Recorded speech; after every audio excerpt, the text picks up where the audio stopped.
muchas gracias por acompañarnos en esta actividad. Para la Unidad de Gestión y Transferencia del Conocimiento para la Innovación, ProInnova, de la Vicerrectoría de Investigación de la Universidad de Costa Rica y la oficina UNHInnovation de la Universidad de New Hampshire, es un honor darles la más cordial bienvenida a la conferencia Experiencias y Observaciones de Trabajar en un Emprendimiento Tecnológico a cargo de la doctora Maria Emanuel, subdirectora de UNHInnovation. Ella es bachiller en bioquímica de la Universidad de Nuevo Hampshire y doctora en biología celular por la Universidad de Case en Western Reserve de los Estados Unidos. En ambas universidades realizó actividades de investigación y como producto de dicha labor es coautora de varios artículos científicos. Hoy la doctora Emanuel nos va a compartir su experiencia en uno de los emprendimientos que ella estuvo apoyando. Sin mayor demora, le damos la palabra.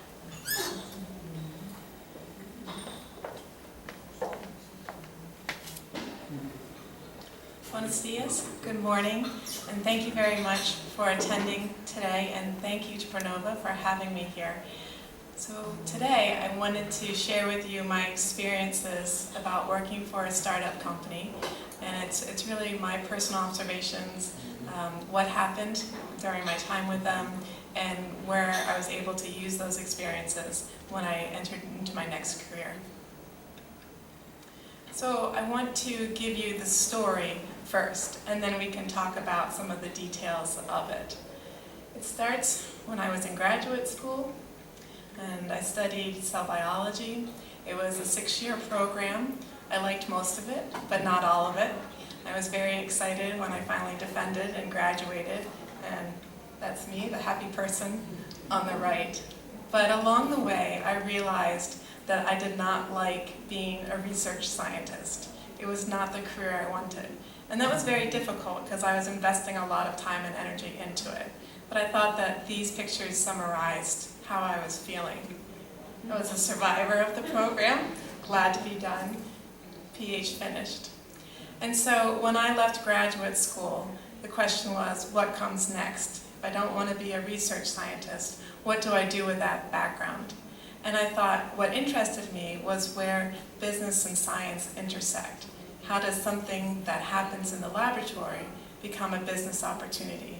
I happen to work on Alzheimer's disease, and I was really curious, out of this large, complex disease, how can these small research pieces have relevancy? So after graduate school, I decided it was time to look for a job.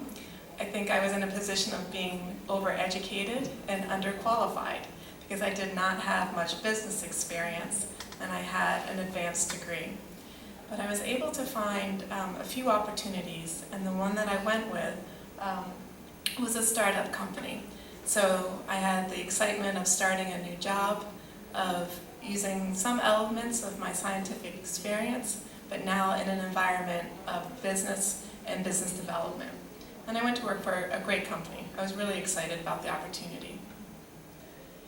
A month after I joined the company, they had their very first layoff. And over the next year, I'll share with you that they had multiple layoffs, and it was really just a time of significant instability. And I want to emphasize that this was my first real job. I had pretty much gone straight through school, through my graduate career. And so now I'm in this new job, and all these events are happening around me. And it was very difficult at times to process it, to put it into context, because I had not seen this before. So a lot of layoffs, instability, just a lot of personal confusion about how to manage that and what should I do for professional development and security. And always the questions, do I stay? Should I go? What's next? And so the final part of the brief story overview is that after being with the company for 2.5 years, I got married. I went on a beautiful honeymoon to Greece with my husband, and we were gone for 2 weeks, and when we came back, the company was out of business and I was out of a job. And so now I'll tell you a little bit more about the story. So this company was located, it started in Boston, Massachusetts. It's in the New England region of the United States, and soon after it was started, it moved to a neighboring town just north of Boston. Boston is a really interesting environment. It's a very prestigious academic environment. This is where Harvard University is, Boston College, Boston University, MIT. So there are a wealth of very talented students. There are a lot of students there, very talented faculty members, good research that's being conducted, and it attracts a lot of entrepreneurs to this area. There's a very comfortable environment to explore innovation and entrepreneurship. And for a long time, Boston topped the list of the most venture capital invested in the United States. And they particularly had a lot of successes in biotechnology. There was a lot of money that could be invested in biotechnology, and that included the company that I worked for. But you can see that by 2007, this wealth of money and funds was drying up. So we call that, there was a biotechnology bubble, and it was bursting. The company that I worked for was called Ardeas Corporation, and it was founded in 1999 in Boston. It was actually a group of about 4 or 5, and they rented a conference room in a hotel, and that was home for them for about the first year before they moved into a more permanent location. They moved just north to Lexington, Massachusetts, and they technically classified themselves as a clinical genomics company. And this list shows you that they were very successful in funding, particularly in the beginning. So $33 million, followed by another 13 in the year that I arrived, 2003. A couple of much smaller infusions toward the end, not nearly the amount of capital money that they really required to continue to operate. Their business model was that they had relationships with 4 medical institutions in the United States. 2 were in the region in New England. 1 was out in Chicago, and the other was in the southeastern part of the United States with Duke University in North Carolina. What we did was to collect human tissue specimens. So if somebody went in for a surgical procedure, for example, they may have had a cancerous tumor, the tumor would be removed, and then it would be sent to pathology to have it evaluated by a pathologist. And then what was not required by the pathologist, or after their evaluation, the rest of the specimen would just get disposed of. So rather than dispose of that specimen, Ardeas would bank the specimen. They would collect it, they would manage it so that the tissue was not compromised. They would freeze it, or they would put it into paraffin. And then they would annotate those specimens, meaning that they would associate data with the specimens. And the data would be about the pathology, so whether it was from, for example, the tumor, what type of cancer was it, what stage of the cancer, what was involved, or maybe it was from the same patient, but it was from the margins, and so it was a non-diseased specimen, so you now had a control specimen. And then also they would associate clinical data, some information about the patient to go with those specimens. And then the final step is to license the specimens to biotech companies that would use them for research. So they might be testing new pharmaceutical drugs or conducting assays, looking at information about disease progression, and they would use these specimens to do testing on. And the company could license either the specimens as we collected them, or they might make a derivative product, something like a DNA sample or an RNA sample. So to have this operations of licensing annotated human tissue specimens and their derivatives, the company had 2 business operations. The first was management of the specimens, the banking of them, so to collect them, to put data with them, to track their movements from the operating room to the pathologist, to the freezer, within the medical institution, and then from the medical institution to our company, and then movements within the company, and then finally we licensed it. So there was a significant computer software system that was developed to be able to manage the specimens and their locations, as well as the information associated with each one. And there were logistical teams that had to coordinate all of this. And then we had the second business operation, which is licensing of the biospecimens. So by the end of the company, they had collected specimens from over 18,000 patients. That's a lot of specimens. And so then to bank them, create the derivatives, and then license them to biotech companies. This operation required cash. This is how they generated cash. When I think about the company, I don't have the actual numbers, but this is what I remember. The company was quite small when they started. Just about 4 to 5 on the founding team, and then added a few more personnel. And then after they got their first infusion of $33 million, then they brought on a lot of their information technologists and then the scientists. And by the time I joined them in March 2003, they had 50 employees. I was number 50. That part I remember very clearly. And then October 2005, they were down to about 15 employees when we ended up closing. So I think it's interesting to know who worked at the company, the personnel, the types of positions and the types of people who were working there.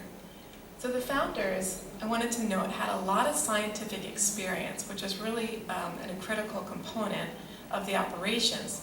But at the same time, they all had worked for biotechnology companies before starting this. So they didn't go right from an academic lab into starting a startup company. They worked in biotechnology first.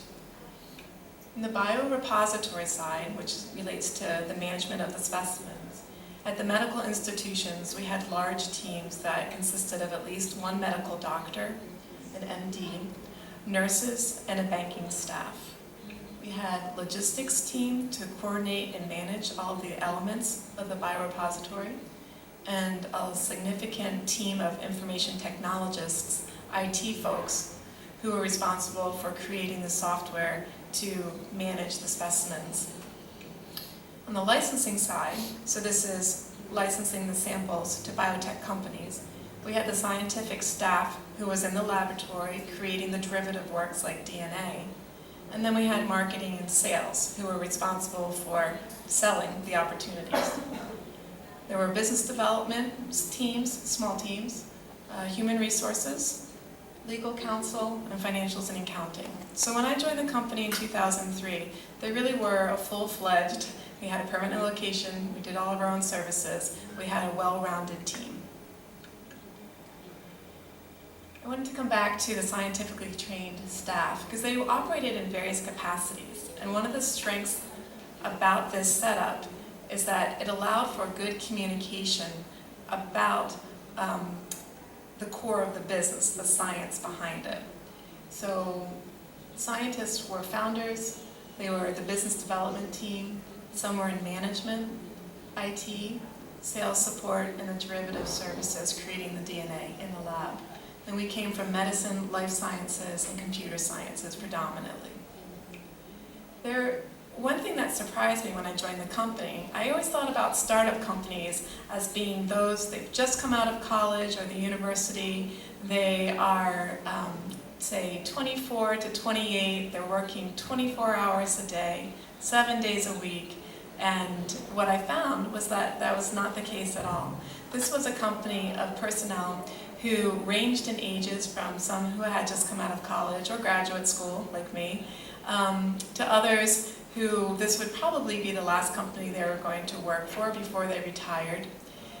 Many of them, though, I think what they had in common was most of them had worked for other startups or small companies, which made them really well suited for this company because they knew what to do with more limited resources, and they liked the environment and the challenges of a startup. And they really had what I think of was a relatively high threshold for the challenges of a startup environment. But at the end of the day, every individual has their own level that they can manage the risk and uncertainty in that environment. Some had a very high threshold. They were in it until the company went out because this is just what they thrived on. And for others, it had to be sooner, either because it just didn't suit their personalities to take on that level of risk, or they might have been at stages in their life where things like a more secure retirement plan or putting aside money for college tuitions for their children had to take precedence over the benefits that they were getting from a startup company. Oops.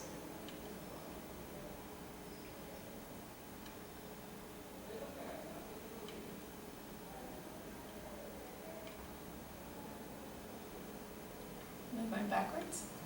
There we go. Okay. So putting all these pieces together, where I've laid out my background and a little bit about the company, I joined them in March 2003, and as I said, this was my first job out of graduate school. I was hired as a scientific support specialist. That is not a common job title. I haven't seen it anywhere else.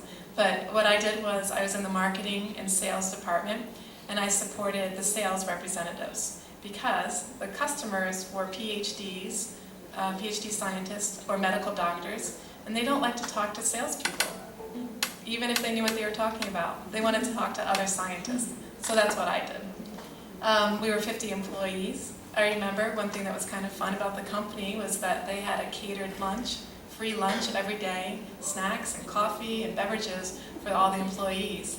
But I will say that on my second week of work, that all went away. So things were already starting to change. But at the end of my first month, I was excited. This was great. I signed my first lease for I signed a lease for my apartment up in that area. And then a couple weeks after that, in April, we had our first layoff. And fortunately, it wasn't true to form. Usually, it's the last employee hired, but they did not lay off employee number 50. So I did still have a job, but that was difficult. You're there for a month. You're living in. This was not where my home was. I had just signed a lease. I had financial obligations, and I was watching layoffs happen. So in the first year, there were 3 total layoffs, 2 different CEOs, and I personally went through 3 different managers. Definitely a time of instability. So what happened? In hindsight, right? This is the hindsight perspective. But they had a very high rate of cash expenditures. We have an expression about burning through cash, which is when you go through a lot of money in a short period of time, and maybe you don't spend it wisely. You burn it up. So they had a high burn rate of their cash. And I think part of it was because that second point, they were well funded, and everybody around them was well funded. This is the environment that they were in. So they felt like they had extra money to do things with.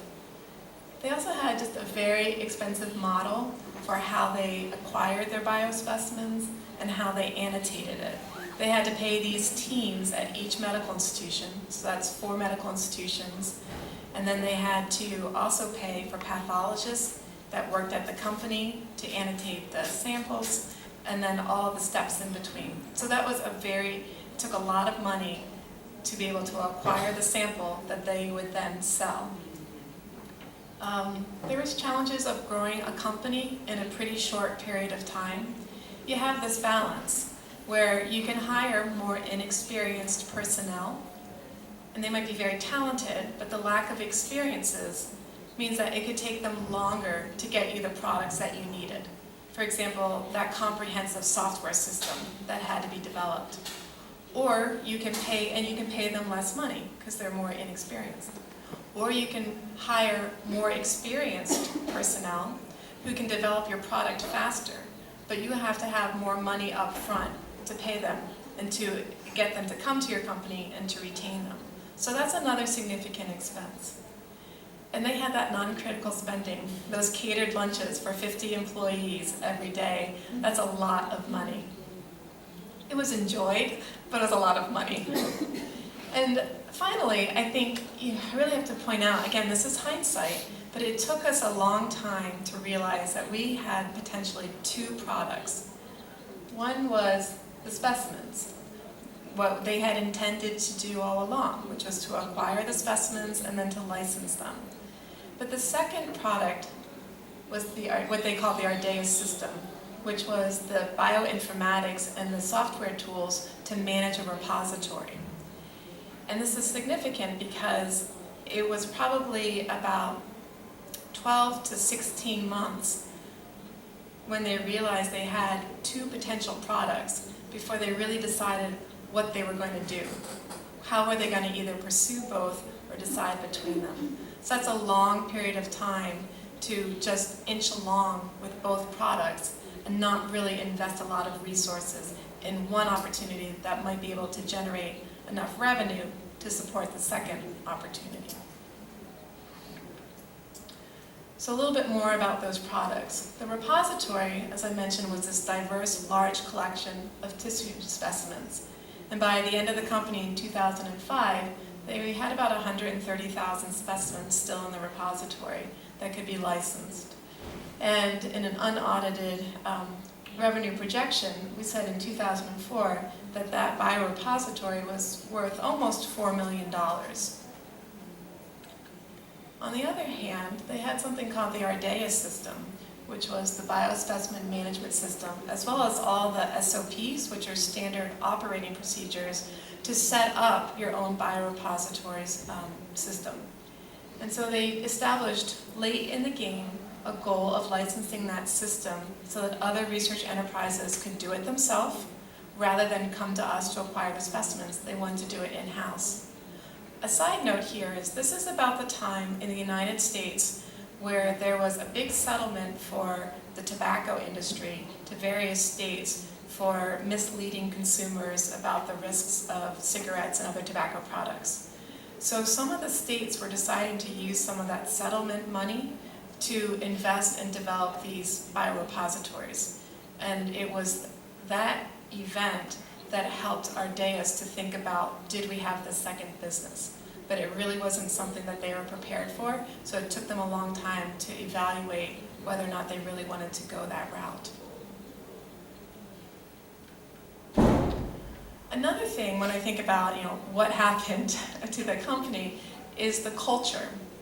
So it was an interesting location for the company. It was an old estate, an old manor house that had been divided up and that you could rent space. And so we had one address, but we had 2 actual locations within this piece of property. Now it's only a 5-minute walk back and forth. It seemed forever in January when it was cold and snowy and frigid temperatures. It's not like we were separated very far, but the way that the personnel was separated was impactful because you developed 2 different cultures within the company. So in one location, we had the administration, the management, some of the sales and marketing people, and who else? Some of the IT. Most of the IT people sat in one building.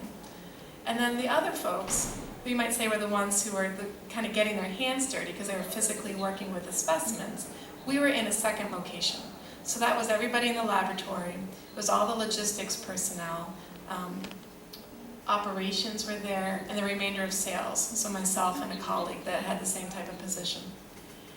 And when you have some issues with some of the best practices that you need, like communication, having 2 cultures, even though you're located so closely to each other, can be significantly harmful.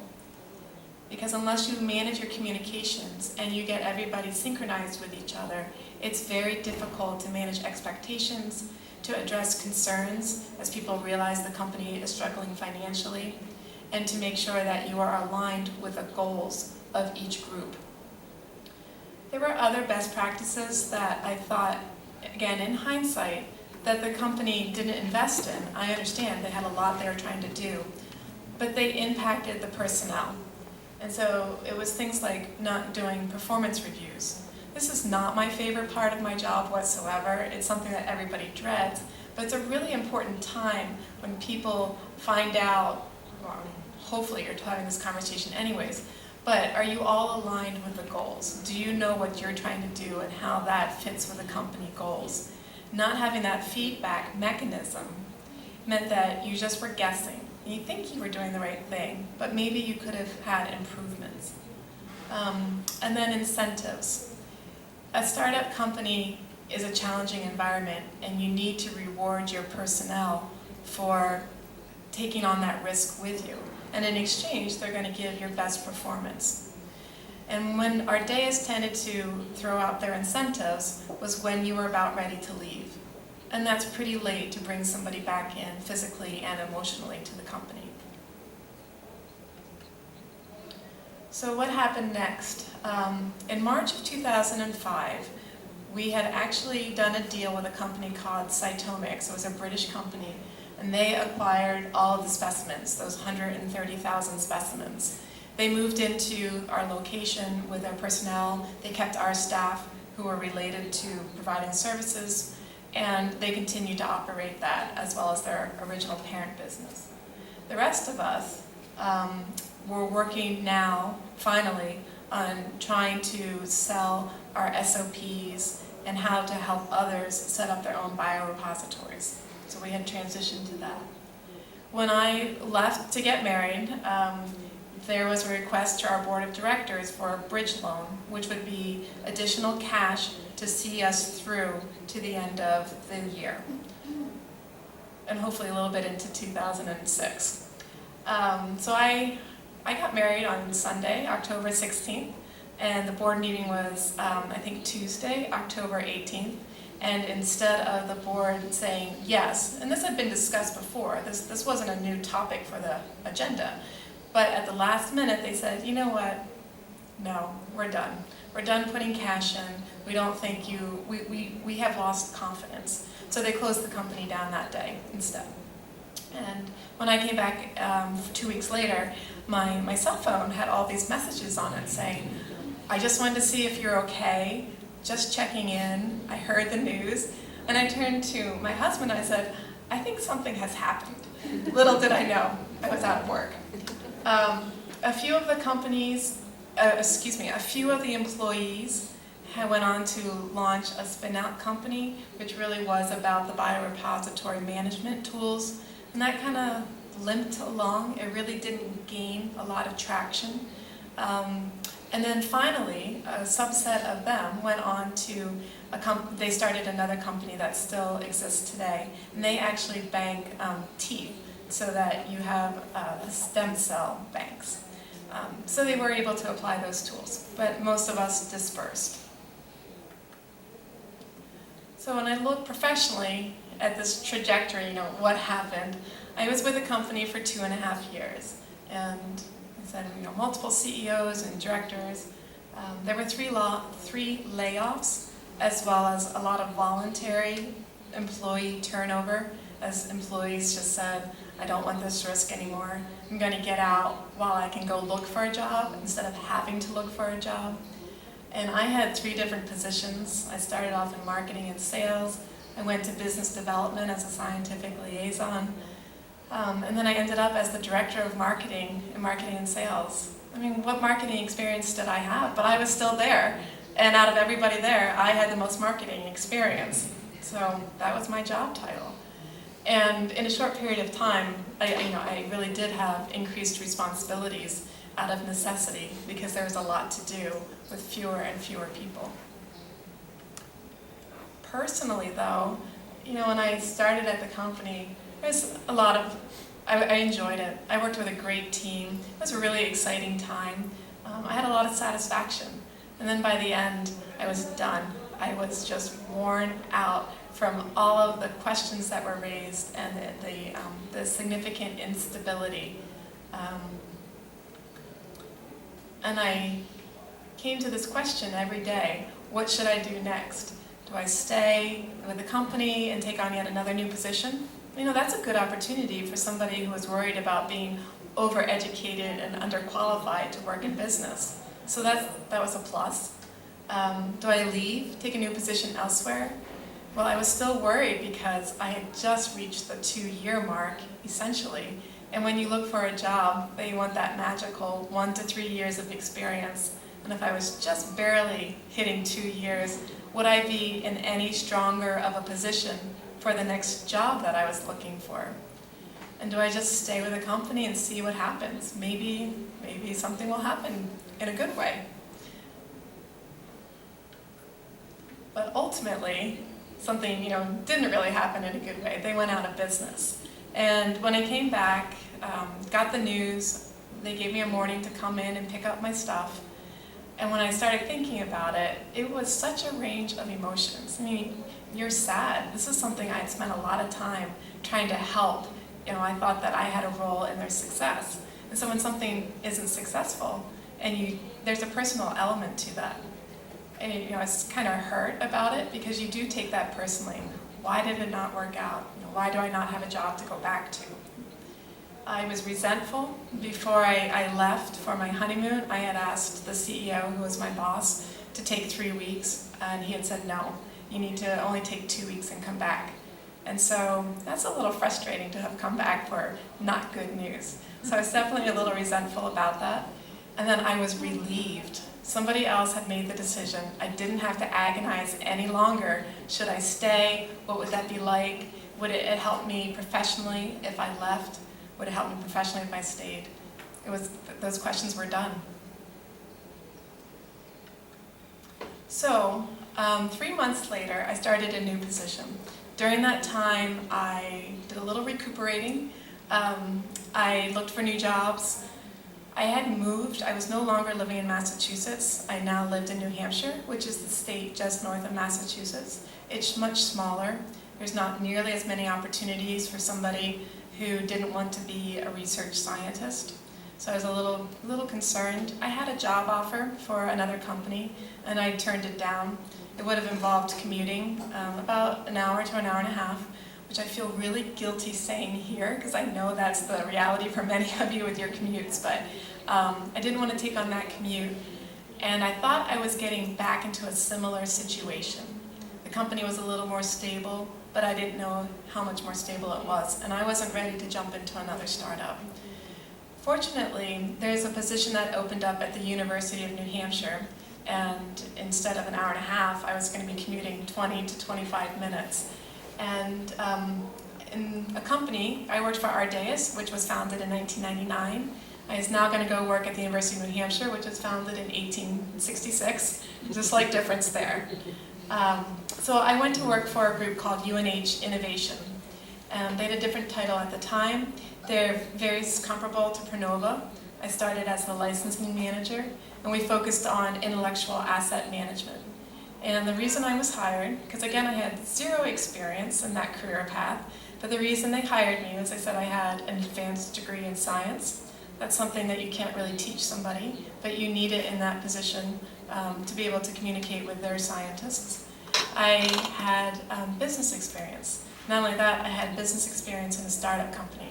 And often we look for opportunities to start new companies or to license our innovations to emerging companies.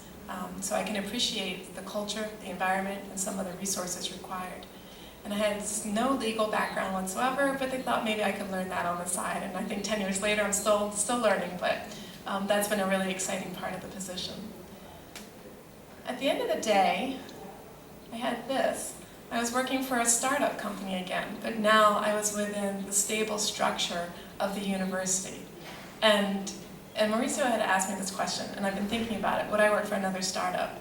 This is what's good for me. I like the fact that we're in this startup and we have that feel and that aggression about taking, about the possibilities that are coming to us. But I like the fact that we have a lot of stability around us, and it gives us some security while we explore new opportunities. I started at UNH in January of 2006, so 3 months after Ardeas went out of business. So on that theme about startup in a historic environment, what we get at UNH is a well-defined infrastructure. These are not emerging at the same time while you're trying to hire personnel. We have operations and management, and we know how our budget works. And there are policies for your personnel and for the way we do our job. There's human resources. And there's flexibility, but within the right framework. And I'll come to that point in a little bit. I have a better chance of trying to work on achieving a work-life balance than I did with the startup company. It's still a struggle, but the university is supportive of that, and they have policies to that effect. On the other side, kind of on the other hand, so those are the good things. On the other hand, I hear often, but that's the way we've always done it. that's why you have to do it that way. Like, well, I'm really trying to do something new because that's what we're tasked with. We're trying to be innovative because we work with innovations. That's great, but that's the way we always do things, so you really need to do it that way. Okay. There's also a real challenge with rewarding and advancing personnel. So we have human resources, but there's a lot of structure to it. And so you have to follow those guidelines. And when you want to reward somebody, it's not that you can maybe give them a bonus unless the university, it fits in with the university's way of doing things. And there's less uncertainty, but only for some. So the funding for my position happens to be written into the university budget. That's called being hard funded. But even within my office, and definitely within the research enterprise, which is the people that we work with, many of them are funded off of grants, and that's called being soft funded. And if your grant runs out and you don't get another one, or you don't renew your grant, then essentially you're laid off because the money is gone.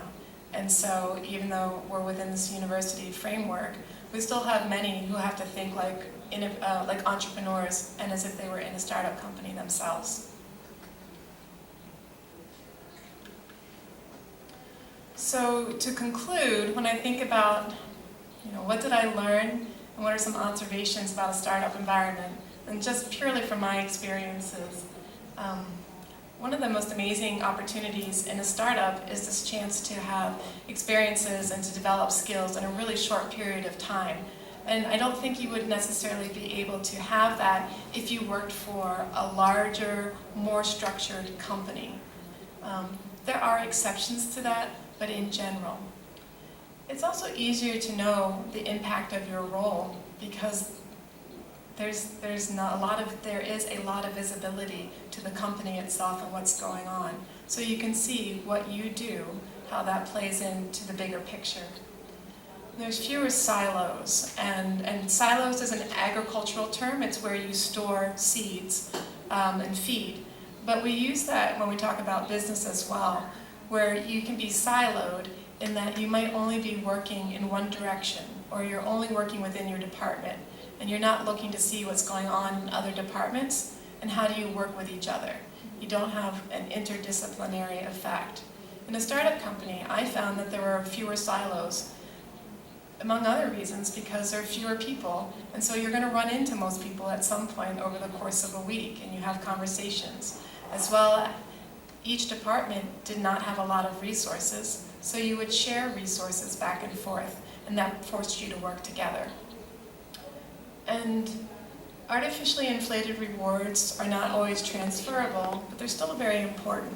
So in a startup company, you can look, and if you want to reward somebody or incentivize them, if you have resources, you can do that. You can just make that decision and do that. So you might have somebody who's 2.5 years out of their Ph.D. program become your director of marketing. And even that's an artificially inflated reward. They needed that position. They put me there. But I could not direct a marketing group anywhere else from that experience. They also inflated my salary because they could and they wanted me to stay. So when I went to UNH, I took a $25,000 pay cut. But that first salary wasn't real in any way, shape, or form. Nobody else would pay at those rates. So I felt that when I went to UNH, I was now being compensated appropriately, and it was worth it too for the position that I was taking. A title that was not nearly as senior or advanced, and a pay that was a lot less, but it was right for the situation. So those things meant something to me at Ardeas because I just wanted recognized for staying with them and the risk I was taking, but they weren't transferable, and that was okay. Communication is essential. This isn't just about a startup company, this is about anywhere. But in a startup company, you don't have a lot of chances to screw up communications because everything is a scarce resource at some point in time. It's really important, I was mentioning, to address rumors and concerns because that's part of how people might cope with the risk and the uncertainty, is there's a lot of conversations. And what have you heard? And what do you think? What do you think this means? Do you think that's okay? Did you trust the CEO when he said that this isn't a big deal? and trying to put all of that into context. So if you're not addressing communication and being clear and letting people know who to ask if they have questions and not keeping them updated on information consistently throughout the whole company, you're going to have to address problems that arise from the rumors and concerns. And uncertainty, I keep coming back to it. I've mentioned it in a few negative ways today, but it can be really a positive thing too. And you have to have a plan about how you can benefit from the uncertainty.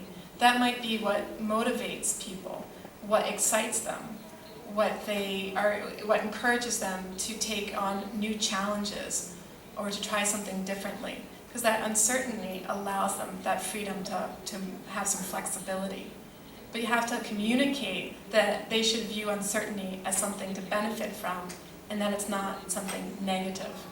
And if you don't set that position, then you're leaving it up to each individual person to decide what they feel about the uncertainty. Instead, you can make it, integrate it to be part of your company culture.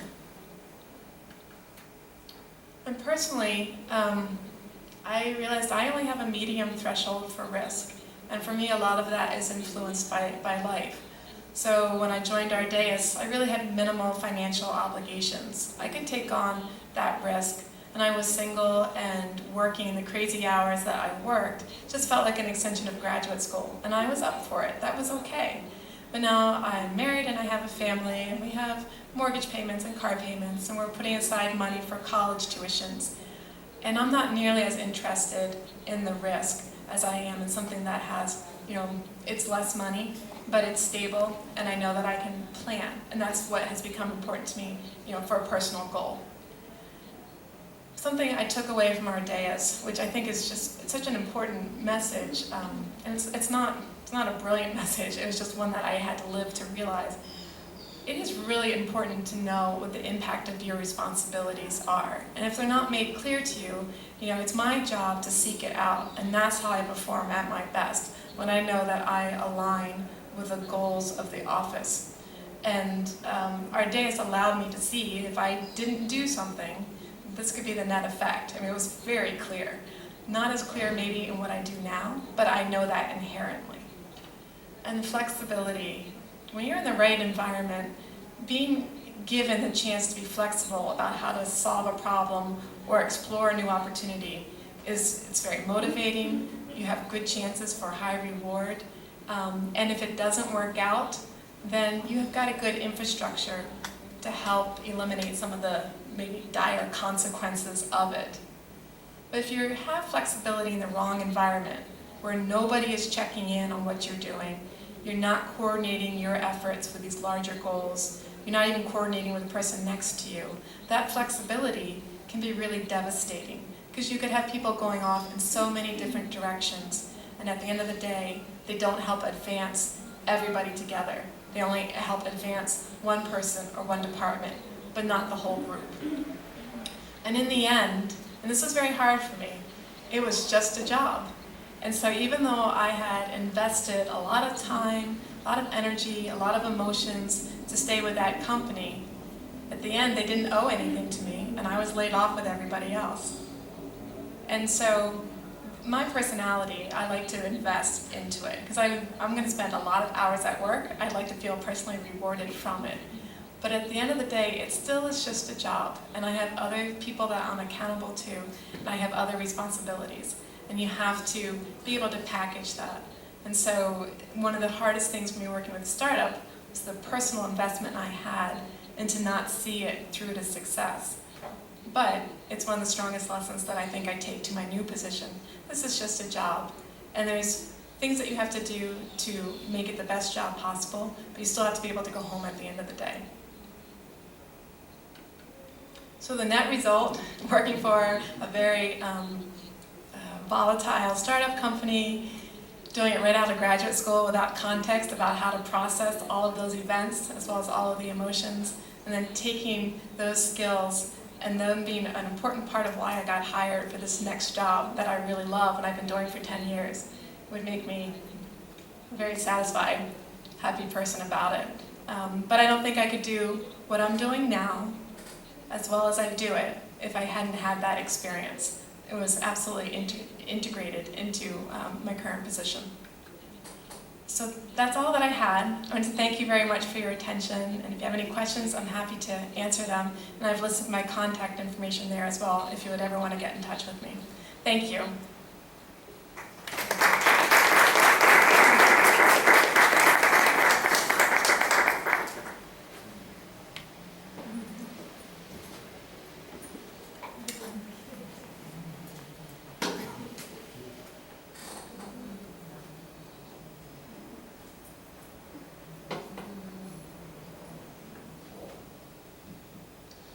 Abrimos el espacio de preguntas. Siéntanse libres de preguntar en español o en inglés. Pueden hacer comentarios. Primer voluntario.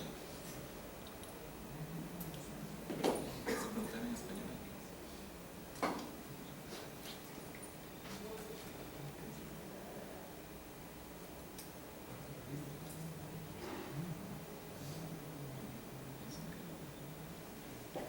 Listo. Bueno, primero muchas gracias por la presentación. Creo que muy interesante entender no solo lo que hacía la empresa, sino también lo que sucedía y cuál es la experiencia que puede vivir uno en una startup. Yo quería hacer una pregunta en relación con la noción de fracaso. Cuando uno se mueve en temas de innovación, siempre hay más riesgo y por lo tanto más posibilidades de fracasar.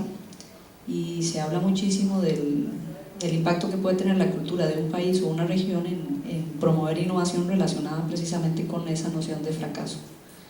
Yo quisiera que nos comentara un poco sobre el fracaso y cómo se debe tomar en estos ambientes de startups y de innovación.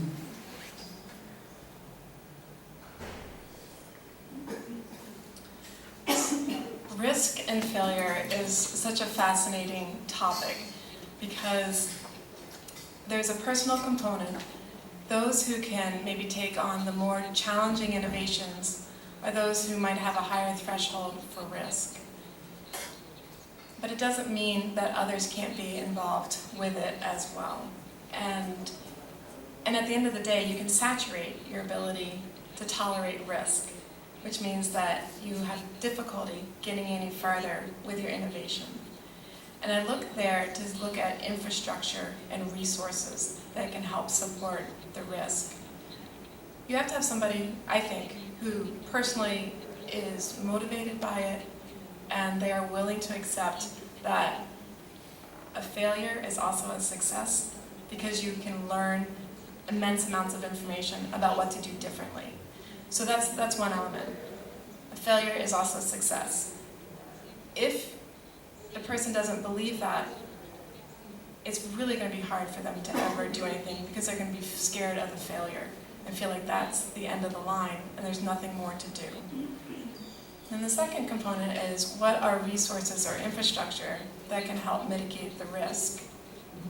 So when I think about that, I look to see, for example, one of the things we think about at the University of New Hampshire, if we have somebody who has an idea, innovation, and they might be starting a company around it, can we provide them with resources like an incubator space where they don't have to take on all the responsibilities of figuring out where to operate, how to get a phone line, how to pay certain bills, but they can pay rent to a space that will take care of all of that and allow them to focus their interests and their efforts on advancing the innovation itself, the business opportunity of the innovation. Not advancing the science, that needs to be done separately, but the business opportunity. So those are resources to help mitigate the risk because we're already taking care of some of the infrastructure. That's not where they need to spend their energy. And other elements of that can be funding. Are there grants available? So instead of, while trying to define a business opportunity, they're scrambling to get a couple dollars in the door to hire one other person to set up their website or to help divide out the responsibilities. Can they get grant funding so there's some money available to help see them through a gap period until they're ready to start generating revenue as well?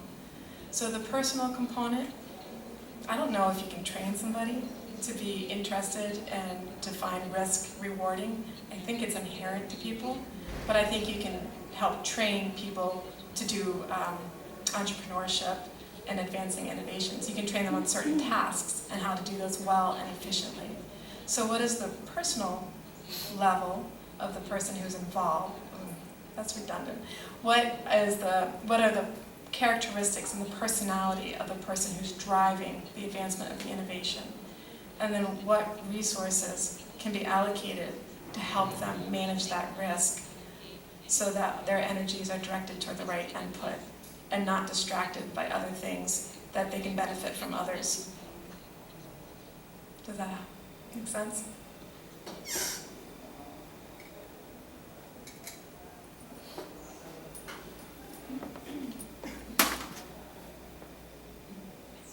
Sí, gracias. Muy buena la experiencia. Me gustó muchísimo el enfoque que le das a toda la presentación. Hay una cosa nada más que me quedó de duda porque, bueno, en realidad me queda muy claro que las startups son negocios incipientes, ¿verdad? Que hay una gran inestabilidad alrededor de ellos.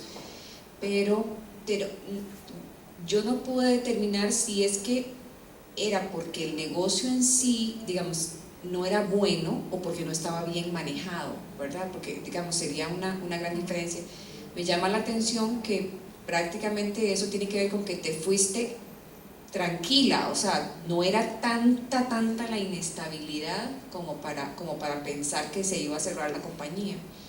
Entonces, no sé, quería tu apreciación en ese sentido, porque muchas veces las compañías fallan no solo por el producto, sino por el management, o sea, por cómo las manejan, por otra serie de circunstancias que no necesariamente tienen que ver con que es una startup, ¿verdad? Entonces, obtener un poco tu opinión sobre por qué se cayó, o sea, por qué de un momento a otro una junta directiva dice, vámonos por aquí, y dice, no, ya no, o sea, ¿verdad? Tiene que ver mucho con la confianza. Creo que hablaste un poco de eso, de la confianza en la junta directiva o algo así por el estilo. You're right, because any company can have a product that fails, and it could impact the company. Even if they have other businesses, it might be, they depend on that much, revenue so much from that one